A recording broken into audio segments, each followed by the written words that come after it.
So we're stuck no in Dakalapan traffic. Short lang naman siya. Evidence ko ba? So tingnan natin kung sino yung bumibisina sa likod, left or right. Okay, apat si Kuya. Diyan sa may tapat na ko kaya. May signboard na po tayo dyan. Ano yun? Yan, banda puti. L3.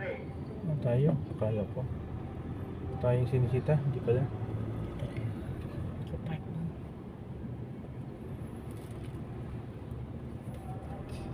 So itong Kalapan is an old settlement dito sa Oriental Mindoro, old city siya. So explains yung mga kalsada niya is makikita May din. KFC sila no?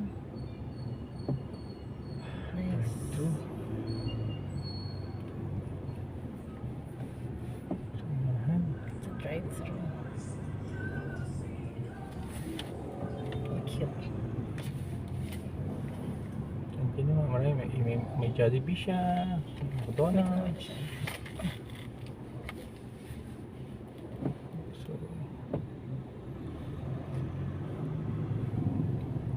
Narrow to ang streets sa mga old cities. kasi bumabalik siya eh. Hindi pa dapat huwag kang bumalik kung pumasok ka na. Yung danger eh. Mahina yung reflexes mo, nakabangga mo siya. Bakit? Pumasok kung babalik. So, we are near. May McDo din dito. Before dito kumain tayo, parang fast food tayo kumain dito before eh. May recall mo ba? Nope. Kalapan, a long time ago. No idea. I forgot it already. May octagon pala dito. Ayan, the Shell. Yeah. Straight ahead. Okay, so we're looking for May Shell 15 meters station, away. full tank. Mahirap. Huwag din naman sa bundok-bundok. Tika na, tumble.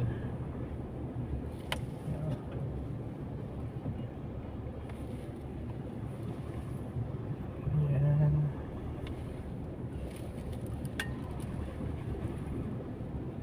Tutuloy pa rin. Dito pala. Hindi tayo dyan naman. See, tapos na, solve Picture na. taking. Umikotan tayo. But that's Capitolio. So Okay that's na yan. provincial. That's okay na. That's okay. The marker. We only... Diyan na. In Take off na 200 tayo. meters, your destination will be on the right.